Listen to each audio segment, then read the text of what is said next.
जय हिंद दोस्तों, नमस्कार। परमजा क्लासेज के इस शैक्षणिक सत्र में मैं अरविंद सिंह एक बार फिर से आप सभी का हार्दिक अभिनंदन और स्वागत करता हूं। साथियों, पिछले 2 दिनों से हमारी कक्षाएं नहीं हो पाई है। 2 दिनों से हम डिस्टर्ब रहे, कोई विशेष कारण रहा है, तो जो नुकसान हमारा इन 2 दिनों में हुआ है उसकी भरपाई करने की कोशिश करेंगे। तो आइएगा, जिस बिंदु की ओर हम बढ़ रहे हैं उसका नाम है संधि। क्या है? संधि। संधि से पहले हमने क्या देखे? सबसे पहले वर्ण पढ़े। बताओ, वर्णों में स्वर देखे, स्वरों की परिभाषा और जो भी प्रश्न उनसे बन सकते थे, जो विशेषताएं बन सकती थी, उन सबको देखा। उसके बाद व्यंजन देखे, व्यंजनों की परिभाषा और उसके प्रश्न भी हमने बहुत अच्छे से समझे और देखे। ठीक, उसके बाद हमने क्या किया? वर्ण विश्लेषण पढ़ा, जिसको वर्ण विन्यास भी कहा गया। वर्ण विश्लेषण, वर्ण विन्यास को बहुत अच्छे से समझा। आज हम बात करेंगे संधि पर। किस पे बात करेंगे? संधि पर। देखिएगा, संधि मैंने किस तरह से लिखा, ऐसे लिखा है। संधि ऐसा भी होता है। ठीक, क्या ये दोनों संधियाँ सही है? बिल्कुल दोस्तों, विकल्प पर निर्भर करेगा कि विकल्प में किस तरह की संधि दी हुई है। यदि ये दोनों संधि विकल्प में दी हुई है तो फिर संधि ये वाला ज़्यादा सही होगा, और यदि कुछ नहीं है तो फिर ये तो सही होना ही है। चलिएगा, हम बात करते हैं संधि। संधि का तात्पर्य क्या होता है, क्या अर्थ होता है? तो संधि का अर्थ होता है, आप और हम सब जानते हैं, जोड़ना, मिलना, संगम। ये क्या कहलाता है? संधि कहलाता है। अब जब भी जहाँ जहाँ संधियाँ हुई है, बदलाव आया है, परिवर्तन आया है, नवीन विशेषताएं आई है, नवीन परिस्थितियाँ बनी हैं। हमारी जो व्याकरणिक संधि है इसमें भी ठीक यही होने वाला है। जब हम संधि करेंगे तो उस संधि के दौरान जहाँ संधि की जाएगी वहाँ पर क्या आएगा? बदलाव आएगा, परिवर्तन आएगा, विकार आएगा। आइएगा, इसे और थोड़ा और समझने की कोशिश करते हैं। संधि शब्द को देखा जाए तो क्या संधि शब्द में संधि विच्छेद हो सकता है? बिल्कुल हो सकता है। क्या होगा? देखिएगा, संधि का यदि विच्छेद किया जाएगा तो सम धन धी। क्या हो जाएगा दोस्तों? सम धन धी। अब आप बताइए, हमारे पास 2 शब्द आए, सम धन धी। सम का अंतिम वर्ण क्या है? म। क्या है? म। और द्वितीय शब्द का पहला वर्ण क्या है? बताइए, वर्ण विश्लेषण याद कीजिए, क्या हो सकता है? ई या धी? क्या होगा? ध। क्या होगा? ध। ठीक, ये इसका वर्ण विश्लेषण हो जाएगा। देखिएगा, सम का मतलब क्या होता है? सम का मतलब होता है सम्यक। क्या होता है दोस्तों? सम्यक। और धी का मतलब होता है धारण करना। क्या हो जाएगा? धारण करना। इसे और साधारण कहा जाए तो सम्यक का मतलब क्या होता है? अच्छी तरह से। किसकी तरह से दोस्तों? अच्छी तरह से, अच्छी तरह से धारण करना। ठीक, हम समझेंगे अच्छी तरह से इसको धारण किया जाएगा। अच्छी तरह से धारण करना। और दूसरा क्या हो जाएगा? और दूसरा हो जाएगा दोस्तों इसको सम्यक रूप से, सम्यक रूप से एकत्र करना। क्या हो जाएगा? सम्यक रूप से एकत्र करना। ठीक, 2 बातें हमने लिखी है। सम्यक का मतलब क्या होता है? अच्छी तरह से, और धी का मतलब होता है धारण करना। अच्छी तरह से धारण करना, सम्यक रूप से एकत्र करना। ठीक, अब किसको एकत्र किया जाएगा, किसको धारण किया जाएगा, इसी को हम समझने की कोशिश करते हैं। तो आइए मैं कुछ उदाहरण लिखता हूँ। देखिएगा, हमने लिखा रमा धन ईश। ठीक, क्या लिखा? रमा धन ईश। बताइए, रमा का मतलब क्या होता है? रमा का मतलब क्या होता है? लक्ष्मी। क्या होता है? लक्ष्मी। ईश का मतलब स्वामी। क्या होता है? स्वामी। बताइए, दोनों शब्दों के अर्थ अलग अलग है। यदि रमा का अर्थ लिया जाए तो लक्ष्मी, और ईश का अर्थ लिया जाएगा तो स्वामी। ठीक, अब देखिएगा, हम इन दोनों शब्दों में क्या करते हैं? संधि करते हैं। क्या करते हैं? संधि करते हैं। बताइए, संधि करते वक्त कहाँ देखा जाएगा? प्रथम पद का अंतिम वर्ण। प्रथम पद का अंतिम वर्ण क्या है? आ। क्या है? आ। अगर ये बात समझ में नहीं आती है तो आप वर्ण विश्लेषण देखिएगा, वर्ण विन्यास देखिएगा, समझ में आ जाएगा ये आ कहाँ से आया है। म में किसकी आवाज़ आ रही थी? आ की। किसकी आवाज़ आ रही थी? आ की। हमने आ को बाहर निकाल लिया। बताओ, पीछे क्या है? धन। फिर क्या हो जाएगा? ई। क्या हो जाएगा? ई, माफ़ करिएगा। ठीक, ये दोनों निकाल लिए। बताओ क्या बचा? रम। कैसा? हलंत वाला। कैसा? हलंत वाला। पीछे क्या बचा? श। बताइए, जब दोनों को मिलाएंगे, इन दोनों के मिलन से क्या बनेगा? ए। क्या बनेगा? ए। ठीक, बताओ, ए क्या है? स्वर। क्या है, स्वर, और स्वर की क्या लग जाती है, मात्राएं, क्या लग जाती है, मात्राएं। देखिए कौन सी मात्रा हो जाएगी, ए। ठीक, देखिएगा ये बनना, ये हो जाएगा श, दोनों को मिलाएंगे, शब्द क्या बनेगा, रमेश, क्या बनेगा, रमेश। अब देखिएगा जब ये दोनों अलग अलग थे, दोनों का अर्थ अलग अलग था, क्या था, जब ये दोनों, ये अलग था, रमा का मतलब लक्ष्मी, ईश का मतलब स्वामी, जब ये दोनों अलग अलग थे तो इन दोनों शब्दों का अर्थ अलग अलग था, लेकिन जैसे ही दोनों में संधि हुई, एक हुई, तो इसने क्या किया, नवीन अर्थ को धारण कर लिया, इस शब्द ने एक नवीन अर्थ देना प्रारंभ कर दिया। तो अच्छी तरह से किसको धारण किया जाता दोस्तों, अच्छी तरह से धारण करना किसको, नवीन अर्थ को, किसको, नवीन अर्थ को। ठीक, यही समझा, बताइए अच्छी तरह से धारण करना, किसको धारण करना, जब संधि करने के पश्चात जो शब्द बन के आएगा वो किसी नवीन अर्थ को अच्छी तरह से धारण करता है। ठीक, इसके बाद दूसरा क्या लिखा हमने, सम्यक रूप से एकत्र करना। अब सम्यक रूप से किसको, सम्यक, वही अच्छी तरह से एकत्र करना। सम्यक रूप से किसको एकत्र किया जाएगा, तो सम्यक रूप से दो वर्णों को एक साथ एकत्र किया जाएगा। बताइए, अ और ई दो थे, दोनों मिले, क्या हो गया, ए, क्या हो गया, ए। ठीक, तो ये अच्छी तरह से इन दोनों को एकत्र करता है, इसे कहा जाएगा सम्यक रूप से एकत्र करना। तो ये था संधि का अर्थ, और संधि का जो तात्पर्य है, क्या लिखा है दोस्तों, हमने क्या समझा है, जोड़ना, संगम, संगम या मिलन, क्या हो जाएगा, मिलन। बताओ या हमने जोड़ा कि नहीं जोड़ा, बताओ इन दोनों वर्णों में संगम किया कि नहीं किया, बताओ दोनों वर्णों को मिलाया कि नहीं मिलाया, मिलाया। ठीक है दोस्तों, तो अब इसके बाद और क्या क्या विशेषताएं बन सकती है, हम इस पर विचार करते हैं, लेकिन इससे पहले हम कुछ उदाहरणों के माध्यम से इनको समझेंगे। देखिएगा मैं एक शब्द और लिखता हूँ, विद्या धन आले, क्या लिखा मैंने, विद्या धन आले। बताओ प्रथम शब्द का अंतिम वर्ण क्या है, आ, क्या है, आ। द्वितीय शब्द का पहला वर्ण क्या है, आ। ठीक, बताओ आगे क्या बचेगा, क्या बचा, विद्य, क्या बचा, विद्य। कैसे, आप वर्ण विश्लेषण देखिए, वर्ण विन्यास देखिए, आपको सब समझ में आ जाएगा। बताओ विद्य, क्या बचा, विद्य, और वो भी कैसा, हलंत वाला, कैसा, हलंत वाला, यही बचा। ठीक, बताओ पीछे क्या बचा, ले, क्या बचा, ले। बताओ इन दोनों को मिलाएंगे, संधि करेंगे, दोनों को मिलाएंगे, क्या हो जाएगा, आ, क्या हो जाएगा, आ। बताओ आप खुद आता है, किसकी मात्रा आती है, मात्रा आती है। बताओ शब्द क्या बनेगा, विद्यालय, क्या बनेगा, विद्यालय। ठीक, बताओ परिवर्तन आया कि नहीं आया, बदलाव आया कि नहीं आया, बिल्कुल आया। चलिएगा इसमें तो आ है, कुछ और देखते हैं। एक शब्द और लिखता हूँ मैं, सूर्य धन उदय, क्या लिखा मैंने, सूर्य धन उदय। बताइए प्रथम शब्द का अंतिम वर्ण क्या है, आ, क्या है, आ। मैं फिर से आपसे बोल रहा हूँ, आप वर्ण विश्लेषण, वर्ण विन्यास को देखिए, इसको कहाँ से आया है, ये जो ये है, इस ये में क्या मिला हुआ था, आ, क्या मिला हुआ था, आ में किस, ये में किसकी आवाज आ रही थी, आ की। बताओ द्वितीय शब्द का पहला वर्ण क्या है, ऊ, क्या है, ऊ। ठीक, आगे क्या बचा, सूर्य, वो भी कैसा, हलंत वाला, कैसा, हलंत वाला। हलंत क्यों लगाया, क्योंकि इसमें जो अ था, जो स्वर था, वो हमने बाहर निकाल लिया, तो ये कैसा बचा, हलंत वाला। पीछे क्या बचा, द, क्योंकि ओ हमने यहाँ निकाल लिया। बताओ ये दोनों मिलेंगे, दोनों मिलकर किसका निर्माण करेंगे, ओ का।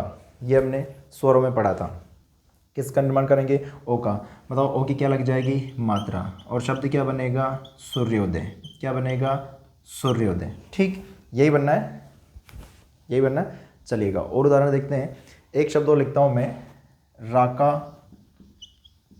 राका धन ईश, क्या लिखा मैंने, राका धन ईश। बताइए राका में अंतिम वर्ण क्या है, सोचिएगा क्या है, आ, क्या है, आ, शाबाश, क्या है, आ। पीछे तृतीय शब्द का पहला वर्ण क्या है, ई। ठीक, बताओ जब ये निकाल लिया तो क्या बचा, राक, वो भी कैसा, हलंत वाला। क्या बचा है पीछे, श। बताओ ये दोनों मिलेंगे, क्या बनेगा, ए, क्या बनेगा, ए। ठीक, बताइए सबको मिला देंगे, क्या बनेगा, क्या बनेगा दोस्तों, राकेश, क्या बनेगा, राकेश। राका का मतलब क्या होता है, रात्रि, और ईश का मतलब क्या होता है, स्वामी, क्या होता है, स्वामी। रात्रि का स्वामी किसे कहा जाता है, चंद्रमा को। किसको कहा जाता है, चंद्रमा को। राकेश किसका पर्यायवाची, चंद्रमा का। तो हमने बहुत सारे उदाहरण देखे। बताओ इन उदाहरणों को देखने के बाद हमारे पास क्या क्या विशेषताएं निकल के आती है। तो देखिएगा, सबसे पहले तो हमने क्या किया, दो वर्णों को मिलाया, दो वर्णों ने मिलकर क्या किया, एक वर्ण का निर्माण किया। बताओ यहाँ भी दो थे, यहाँ भी दो थे, बताओ दो वर्णों ने मिलकर एक वर्ण का निर्माण किया। बताओ किया कि नहीं किया। तो ये हो जाएगा वर्णों का लघुकरण, या हो जाएगा वर्णों का संक्षिप्तीकरण।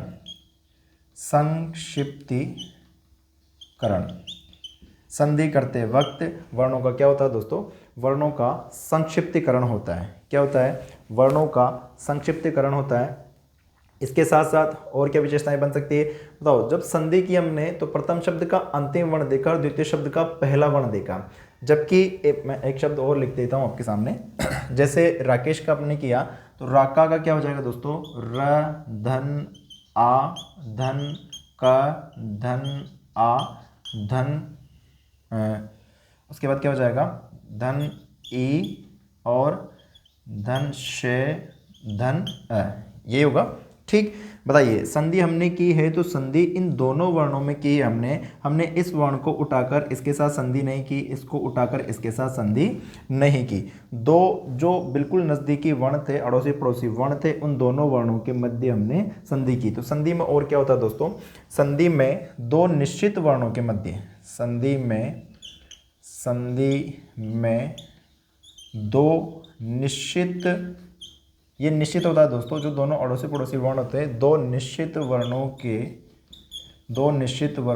के मध्य संधि होती है। दो निश्चित वर्णों के मध्य संधि होती है। संधि में और क्या होता है दोस्तों, सम्यक रूप से एकत्र किया जाता है वर्णों का, इसमें संक्षिप्तीकरण होता है। संधि में वर्णों का संक्षिप्तीकरण होता है। और क्या होता है दोस्तों, और होता है, बताइए जब हमने संधि की, रुकिएगा, संधि की तो हमने बताइए किसको देखा, वर्णों को देखा। किसको देखा, वर्णों को देखा। बताओ संधि किस में करी हमने, वर्णों में करी। तो संधि किस स्तर की प्रक्रिया है, वर्ण स्तर की। संधि किस स्तर की प्रक्रिया है, संधि वर्ण स्तर की प्रक्रिया है। बताइए दोस्तों, संधि में किसको देखा जाता है, वर्णों को। किसको देखा जाता है, वर्णों को। दो वर्णों में ही संधि होती है। बताओ, एक वर्ण दूसरे से मिला, एक वर्ण दूसरे से मिला, एक नवीन वर्ण आया, एक वर्ण दूसरे से मिला, नवीन वर्ण आया, एक वर्ण। तो संधि किस स्तर की प्रक्रिया है, वर्ण स्तर की प्रक्रिया है। उसके बाद और क्या हो जाएगा दोस्तों, और हो जाएगा हमारा, और क्या विशेषताएं बन सकती है, और क्या विशेषताएं बन सकती है। देखिएगा, अ के बाद ई आया, क्या बना, ए। बताओ विकार आया कि नहीं आया, बिल्कुल आया।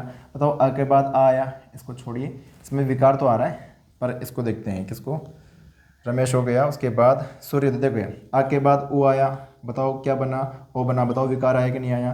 बताओ आ के बाद ई आया, बताओ क्या बना, ए बना। बताओ विकार आया कि नहीं आया। तो संधि में विकार अनिवार्य होता है। क्या लिखेंगे दोस्तों, संधि में विकार अनिवार्य होता है। संधि में विकार अनिवार्य होता है। यदि जिस स्थान पर संधि करते समय विकार नहीं आएगा, उस स्थान पर हम संधि नहीं कहेंगे, उस स्थान पर हो जाएगा संयोग। क्या हो जाएगा, संयोग। जब भी हम संधि करेंगे, संधि में अनिवार्यतः विकार अनिवार्य होता है दोस्तों। विकार नहीं होगा तो फिर हम उसे संधि नहीं कहेंगे। तो इन उदाहरणों के आधार पर हमने संधि की कुछ विशेषताएं लिखी है। देखिएगा, यदि संधि शब्द का संधि विच्छेद करवाया जाए तो सम का मतलब होता है सम्यक और धी का मतलब होता है धारण। सम्यक का और अच्छी तरह से देखा जाए तो अच्छी तरह से धारण करना। अच्छी तरह से किसको धारण करना दोस्तों, नवीन अर्थ को धारण करना। संधि शब्द जब बनेगा, दो शब्दों को मिलाकर हम एक नवीन शब्द को बनाएंगे तो उस नवीन शब्द का क्या होगा दोस्तों, एक नवीन अर्थ निकल के आएगा। क्या निकल के आएगा, नवीन अर्थ निकल के आएगा। एक बार पुनः इसको रिपीट करते हैं। रमा धन ईश, दो शब्द थे। रमा का मतलब होता है लक्ष्मी और ईश का मतलब होता है स्वामी। इन दोनों शब्दों को मिला दिया तो शब्द क्या बना, रमेश। और इसने एक नवीन अर्थ ले लिया और नवीन अर्थ हो जाएगा इसका, किसका हो जाएगा, क्या हो जाएगा दोस्तों इसका अर्थ, ये किसका पर्यायवाची है, विष्णु का। किसका पर्यायवाची है, भगवान विष्णु का। ठीक, तो जब हम संधि करेंगे और संधि के माध्यम से जो नया शब्द बनेगा वो क्या करेगा, नवीन अर्थ धारण करेगा। संधि क्या करती है, सम्यक रूप से एकत्र करती है। किसको करती है सम्यक रूप से एकत्र? वर्णों को। किसको करती है? वर्णों को। ये दो वर्णों को मिलाकर एकत्र कर देती है। बताओ वर्णों का इसमें संक्षिप्तीकरण या लघुकरण होता है कि नहीं होता है? बिल्कुल होता है। वर्णों का संक्षिप्तीकरण अर्थात देखिएगा दोस्तों, एक या दो वर्ण थे, दोनों ने मिलकर किसका निर्माण किया? एक वर्ण का। बताइए, यहाँ भी दो थे, इन दोनों ने मिलकर एक बनाया, यहाँ भी दो थे, इन दोनों ने मिलकर एक बनाया, यहाँ भी दो थे, दोनों ने मिलकर एक बनाया। तो हम कह सकते हैं संधि में वर्णों का संक्षिप्तीकरण हो सकता है, होता है, हो नहीं सकता, होता है। ये विशेषताएं दोस्तों पूछी जा सकती है। संधि में दो निश्चित वर्णों के मध्य ही संधि होती है। बिल्कुल, जो दोनों अड़ोसी पड़ोसी वर्ण होते हैं, इन दोनों वर्णों के मध्य ही संधि होती है। देखिएगा, मैंने एक शब्द आपके सामने इसका वर्ण विश्लेषण, वर्ण विन्यास किया है। ऐसा नहीं है दोस्तों कि वर्ण तो ये भी है, ये भी है, लेकिन इसको उठाकर इसके साथ संधि कर दी जाए, ऐसा व्याकरण में संभव नहीं है। तो जो दोनों नज़दीकी वर्ण होते हैं, उन दोनों नज़दीकी वर्णों के मध्य संधि होती है। तो हमने लिखा है संधि के लिए दो निश्चित वर्ण होने चाहिए, उन दोनों वर्णों में जो संधि होती है, तो संधि, हाँ, उन दोनों वर्णों के मध्य ही संधि होती है। और संधि किस स्तर की प्रक्रिया है दोस्तों? तो संधि वर्ण स्तर की प्रक्रिया है। संधि में वर्णों के मध्य ही संधि की जाती है, इसमें शब्दों का कोई काम नहीं है। उसके साथ साथ दोस्तों संधि में क्या होना चाहिए? विकार अनिवार्य होता है। यदि किसी शब्द में संधि करते समय विकार नहीं आएगा तो फिर वो संधि नहीं होगी। ठीक है दोस्तों, तो ये थी संधि की कुछ मुख्य विशेषताएं। अब लिखते हैं हम संधि की परिभाषा। देखिएगा क्या परिभाषा, उधर उदाहरणों को देखिए और फिर परिभाषा लिखते हैं। क्या परिभाषा लिखेंगे दोस्तों? बताइए क्या परिभाषा हो सकती है? बताइए, सोचिएगा। जहाँ, बताइए, हमने क्या देखा है? ये प्रथम शब्द है, इसका कौन सा वर्ण लिया? अंतिम वर्ण। ये द्वितीय शब्द है, इसका कौन सा वर्ण लिया? प्रथम वर्ण। तो जहाँ और इन दोनों को मिलाने से क्या आया? विकार। क्या आया? विकार। तो क्या परिभाषा लिखेंगे हम? जहाँ प्रथम पद का, जहाँ प्रथम पद का अंतिम वर्ण तथा द्वितीय शब्द का पहला वर्ण कुछ ऐसे मिलते हों कि इनके मिलने से विकार उत्पन्न हो, वहाँ संधि होगी या होती है। ठीक है दोस्तों, जहाँ प्रथम पद का अंतिम वर्ण, देखिएगा कुछ और उदाहरण लिखता हूँ मैं। एक शब्द लिखा मैंने, वेद धन उक्ति। क्या लिखा मैंने? वेद धन उक्ति। बताइए प्रथम पद का अंतिम वर्ण क्या है? आ। क्या है? आ। द्वितीय पद का पहला वर्ण क्या है? ओ। बताओ ये दोनों मिलेंगे क्या हो जाएगा? ओ। क्या हो जाएगा? ओ। ये कैसा हो रहा है हम आगे जब संधि के प्रकार पढ़ेंगे उसमें देखेंगे। बताओ ये दोनों मिलेंगे क्या हो जाएगा? ओ। आगे क्या बचा? वेद। क्या बचा? वेद। पीछे क्या बचा? ती। ठीक, सबको मिलाएंगे क्या हो जाएगा? वेदोक्ति। क्या हो जाएगा?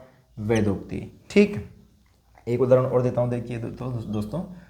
खग धन इंद्र। क्या लिखा? खग धन इंद्र। बताओ प्रथम पद का अंतिम वर्ण क्या है? आ। द्वितीय पद का पहला वर्ण क्या है? ई। देखिएगा, जहाँ प्रथम पद का अंतिम वर्ण तथा द्वितीय शब्द का पहला वर्ण, बताओ प्रथम पद का अंतिम वर्ण अ, द्वितीय शब्द का पहला वर्ण क्या है? ई। दोनों को बाहर निकाल लिया, बताओ क्या बचा? खग। कैसा? हलंत वाला। पीछे क्या बचा? अंध्र। ठीक, ये दोनों मिलेंगे क्या बनेगा? ए। बताओ एक को जाता है किसकी मात्रा लगती है? मात्रा लगती है। शब्द क्या बनेगा? खगेंद्र। क्या बनेगा? खगेंद्र। बताओ इन दोनों के मिलन से विकार आया कि नहीं आया? बिल्कुल आया। तो द्वितीय शब्द का पहला वर्ण कुछ ऐसे मिलते हो कि इनके मिलने से क्या होता हो? विकार उत्पन्न होता हो, वहाँ क्या होती है? वहाँ संधि होगी। यदि विकार नहीं आएगा तो संधि नहीं होगी। ठीक, तो ये थी दोस्तों संधि की परिभाषा। अब हम देखते हैं संधि कितने प्रकार की होती है, कौन कौन सी होती है, इस पर हम चर्चा करते हैं। संधि और संधि की परिभाषा और उसके कुछ उदाहरण हमने समझे।